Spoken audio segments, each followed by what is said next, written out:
हाँ, तो मैंने ये चीज नहीं की होती तो आज मैं लॉ के कारण सीए फाउंडेशन पास नहीं कर पाता। No buddies, Radhe Radhe to all. I hope आप अच्छे होंगे और अपनी सीए फाउंडेशन की एग्जाम और प्रिपरेशन अब अच्छे से कर रहे होंगे। तो मैं ये वीडियो लेके आया हूँ कि हमको लॉ में पास कैसे होना है, क्योंकि हम एग्रीगेट के लिए तो अकाउंट्स, इकोनॉमिक्स और मैथ्स के लिए तो कर लेंगे, को सिर्फ लॉ में 40 मार्क्स चाहिए। तो मैं ये बताने वाला हूँ कि मैं कैसे पास किया और मैंने क्या स्ट्रेटेजी रखी थी। तो मैंने स्ट्रेटेजी रखी थी, मैं कैसे पास हो सका वो मैं आपको आज बताऊंगा।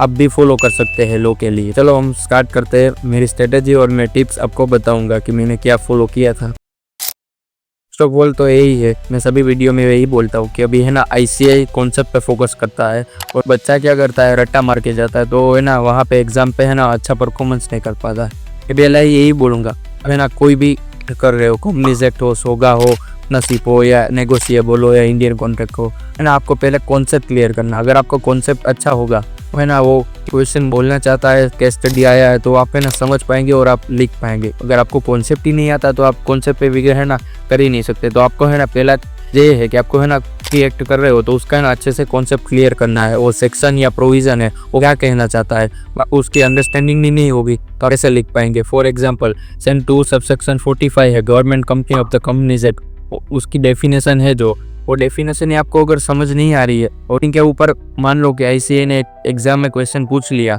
अगर आपको डेफिनेशन ही समझ नहीं आई है तो आप अपने ओन वर्ड्स में कैसे लिख सकते हैं।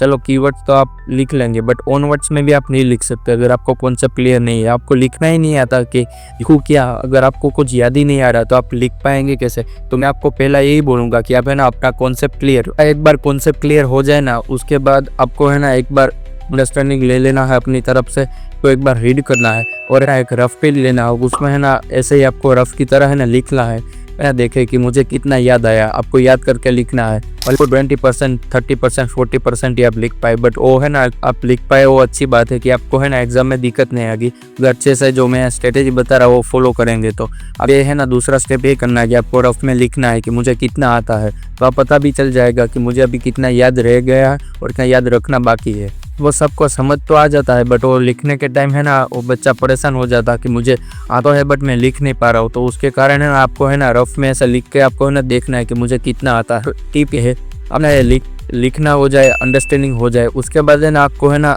प्रोविजन सेक्शन होता है ना उसकी राइटिंग प्रैक्टिस करनी है। आपको है ना टेस्ट बेस्ड स्टडी कर लेना है, वो क्या कहना चाहता है वो समझना है। फिर आपको है ना जो आईसीआई की एग्जाम का जो आंसर का है ना पैटर्न है उस पैटर्न से आपको है ना राइटिंग प्रैक्टिस करनी है आंसर की। दिखा नहीं, आपको 2-3 लिख देखना है कि हाँ मुझे आ रहा है, तो आपको है ना अच्छा लगेगा कि आपको कॉन्फिडेंस भी आ जाएगा, नहीं मैं लॉ में पास हो सकता हूँ। लॉ का पास होना ये हार्ड नहीं है, ईजी है, बट आपको है ना पूरा स्टडी पता होना चाहिए कि लॉ को हैंडल कैसे करना है, प्रैक्टिस कैसे करनी है वो मैं आपको बताता हूँ।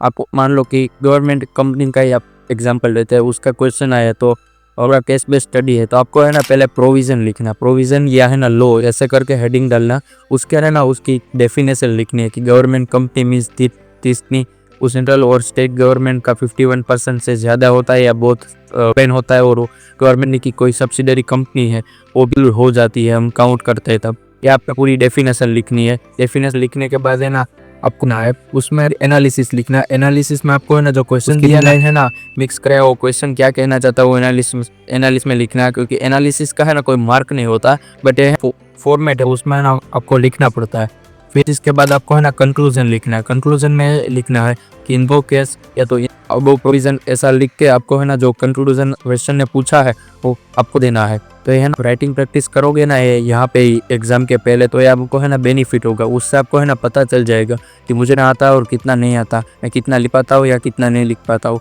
तो है ना अगर आपको है ना पता चल जाएगी ना तो आप ना एग्जाम में कोई दिक्कत नहीं आएगी और आप कॉन्फिडेंस से लिख पाओगे। अगर वहाँ पे जाके आपने है ना कोई गलती की ना तो आपका पेपर पूरा है ना छूटने वाला, आपका टाइम पे नहीं होगा और आप 100 मार्क्स का अटेम्प्ट भी नहीं कर सकते। तो राइटिंग प्रैक्टिस ज़रूरी है। राइटिंग प्रैक्टिस तो लॉ में तो खास करके आप लोग करना, प्रैक्टिस से है ना आपका टाइम मैनेजमेंट भी सही हो जाएगा। एक में होगा बट दूसरी तीसरी बार आप राइटिंग प्रैक्टिस करोगे ना अच्छे से तो है टाइम मैनेजमेंट ऑटोमेटिक से होने लगेगा। राइटिंग प्रैक्टिस के होने के बाद आपको है ना एक मॉक टेस्ट देना है। जब आपका कॉन्सेप्ट क्लियर हो जाए, 2-3 लॉ आप मतलब पढ़ लो, कंपनीज एक्ट, नेगोशिएबल है वो सब आप पढ़ लो, उसके बाद को है ना मॉक टेस्ट देना है। तो टेस्ट इसलिए दूंगा कि आप है ना एग्जाम वाला माहौल लेके आप 1 घंटे का पूरा समय लेना और टाइम रहे 2 to 5 PM रखना, वो ऐसे का एक टाइम है। तो वहाँ पे है ना आपको है ना रूम में अकेले में कर आपको है ना मॉक टेस्ट देना है। उसमें जो क्वेश्चन पेपर है उसका आपको है ना ऐसे ही जो पैटर्न में आंसर मार्क आता है वो आंसर है वो पैटर्न में ही लिखना है आपको, और पूरा 5 PM में आपको ख़त्म कर देना। फिर अपने आप से है ना एवेल्यूट करना कि क्या बोलते हैं स्टेट आंसर से कि मैं पा रहा हूँ या नहीं लिख पा रहा हूँ। आपको पता चल जाएगा आप कहाँ पे गलती करते।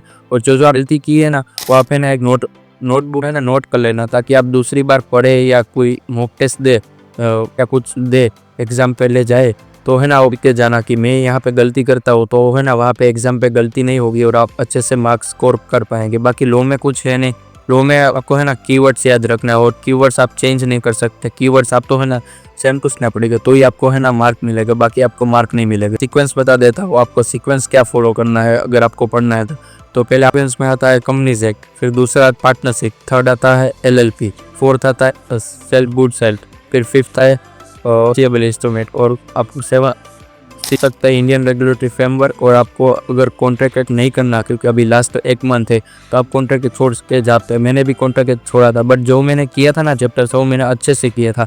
एक एक कीवर्ड ने याद करे थे और मैं ना मेरी नोट्स बनाई थी, जो कीवर्ड्स की जो मुझे हार्ड लग रहे थे, सेक्शंस लग रहे थे, उसकी मैंने ना नोट्स बनाई थी। तो कि क्या मैं नोट्स से है ना रिवाइज कर पाऊँ। जी फॉलो करेंगे ना तो आपको है वो में डर नहीं लगेगा और एक कॉन्फिडेंस रहेगा कि ना मैं पास तो हो सकता हूँ। तो मैं आपको है ना समरी बता देता हूँ कि आपको है ना टिप्स और जी रखनी चाहिए। फर्स्ट तो है ना ICA मॉड्यूल का ही है, वो जो क्या बोलते हैं प्रोविजन वो सब है ना वो रीड करना। सेकंड आपको प्रैक्टिस करनी है। थर्ड आपको मॉक टेस्ट देना है, उसके कारण आपको टाइम बेनिफिट मिलेगा। और आपको कीवर्ड्स को लर्न करना है। ये 4 स्टेप है, ये सिंपल है, ये आप कर लोगे ना तो आप आराम से पास हो सकते हो।